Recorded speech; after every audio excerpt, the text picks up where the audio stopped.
It's about time we get some new blood on this channel. A look at a different, underappreciated genre of game. The survival game. Games set in hostile, open world environments where you start off with little to no equipment. Well, that didn't take long.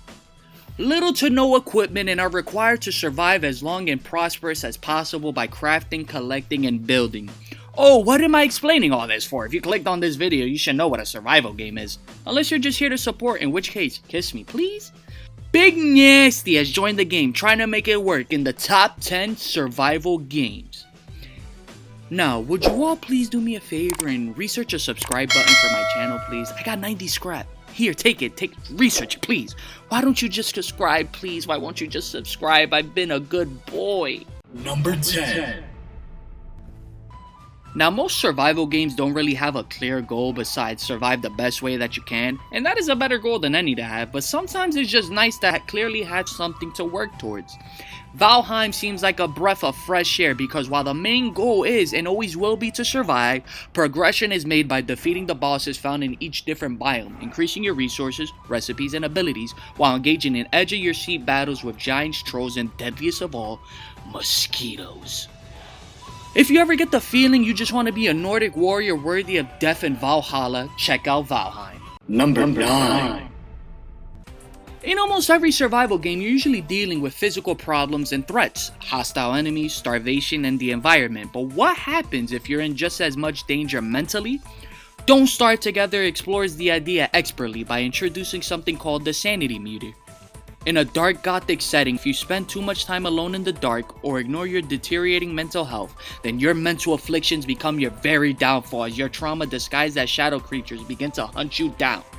Intriguing gameplay loop with fun replay value once everything is said and done, as long as you don't stay in the dark for too long. Number 8. You know, something that I think goes unappreciated with these games is, at least these survival games are nice enough to drop you in the middle of a rich, resource-filled nowhere. But sometimes these games aren't even nice enough to do that. Raft decides to just drop you in the middle of the ocean on a raft. He said it! The goal is to survive as always, but now you must maintain your raft defending it from sharks and even seagulls. All while trying to find resources and food in order to keep your raft afloat. These survival games usually always have a difficult early game, but Raft goes further to create an even harder early game that creates an even more rewarding sense of completion once you get that raft pimped out. Number 7. Now, if being stranded at sea like Castaway isn't really your thing, not something you enjoy, then maybe just chilling underwater will be your cup of tea. Subnautica is just what you're looking for. It's got all the same gripes, goals, and themes that come with most survival games, except they're underwater. Gathering materials resources while battling sea creatures akin to the Nessie and the Loch Ness Monster, while also trying to keep track of your oxygen levels along with your submarine. Listen, you could create your own Atlantis. Nah, call me Namor, cause I'm about to go make my own Talocan. Alright, obligatory Marvel reference over. Number 6. Now, the good things about games that drop nowadays is that updates exist. If a game drops and it is ass or just has no content, continuous updates can help bring the game to the glory that it originally aspired to achieve. And when you think of a game like that, nothing else but No Man's Sky pops up into your head. If this list was made in 2016, my voice would be a lot higher and No Man's Sky wouldn't be anywhere on this list. But after years of support and updates, it has become the ultimate survival, exploration, and research game.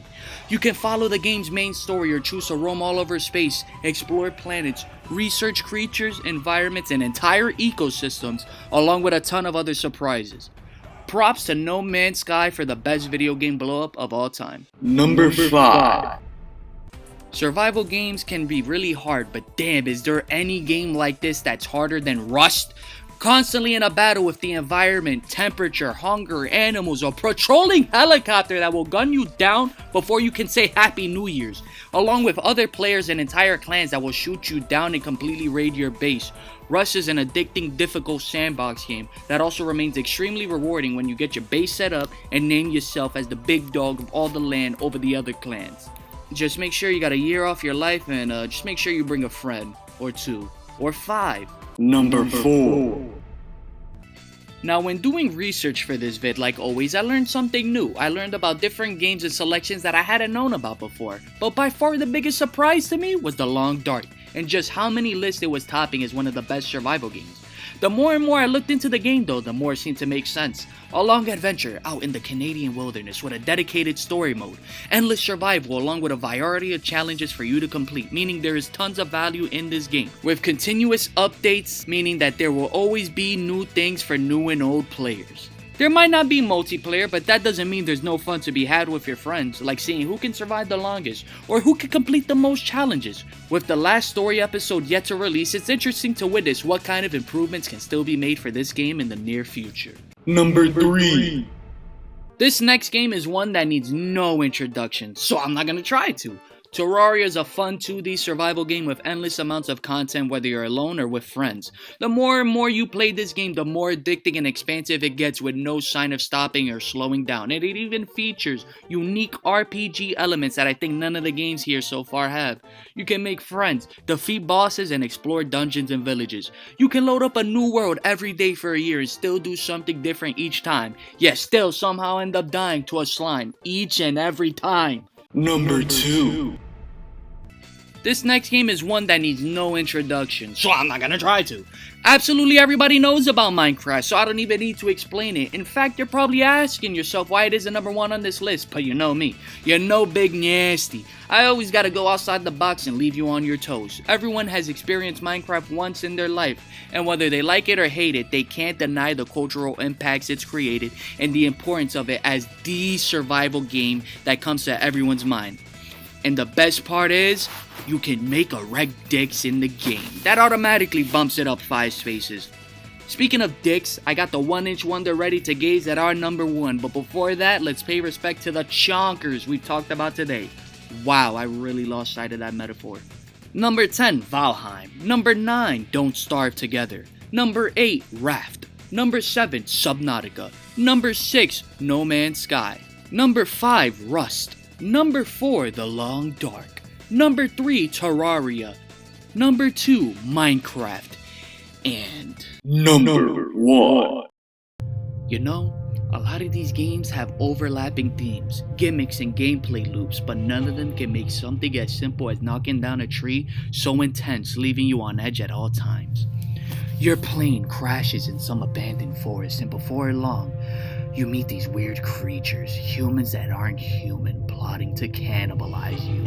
And notice I said plotting because this group doesn't just charge you in aggression. They watch you from the trees, stunning you, sprinting off to never be seen again.